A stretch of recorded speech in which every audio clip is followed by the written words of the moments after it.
की नाना पटोलेजी विधानसभेचे अध्यक्ष होते आणि त्यांना माहीत आहे की विधानसभेला आणि जे विधिमंडळाला येण्याकरता एकच दार आहे आणि एक अपर हाऊस आहे, एक लोअर हाऊस आहे. एकाचं दार वर आहे, एकाचं दार खाली आहे. तर आम्ही वरच्या दारातून आलेलो आहे आणि नाना पटोले खालच्या दारातून आलेले आहे.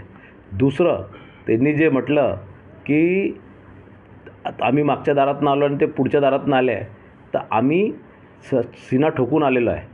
कोणाचे हातपाय जोडून खोटं बोलून नाही आलेलो आहे. मी असणार किंवा प्रफुल्ल पटेल जी असणार, आम्ही लोकांचे कामं करण्याकरता आलेलो आहे.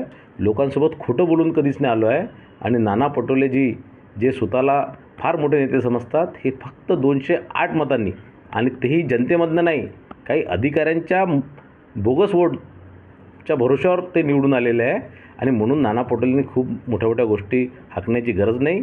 200 मतांनी निवडून येणं म्हणजे खूप काही बहादुरकी मारली आणि खूप जनतेचा यांना साथ आहे याचा हा अर्थ होत नाही. आणि त्यांच्यापेक्षा प्रोटोकॉलमध्ये हे विधान परिषदेच्या आमदाराचाच जास्त अधिकार आहे. कोणत्याही शासकीय प्रोटोकॉलमध्ये विधानसभेच्या आमदारापेक्षा विधान परिषदेच्या आमदाराचा प्रोटोकॉलमध्ये जास्त म्हणजे वरचढ हे अधिकार आहे.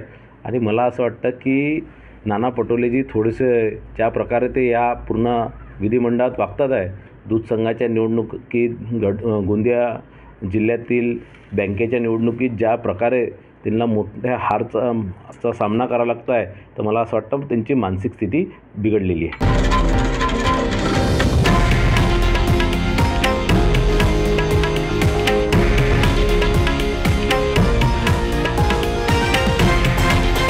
हे आहे देशातील नंबर 1 न्यूज नेटवर्क आणि आपण पाहत आहात TV9 मराठी, एकमेव.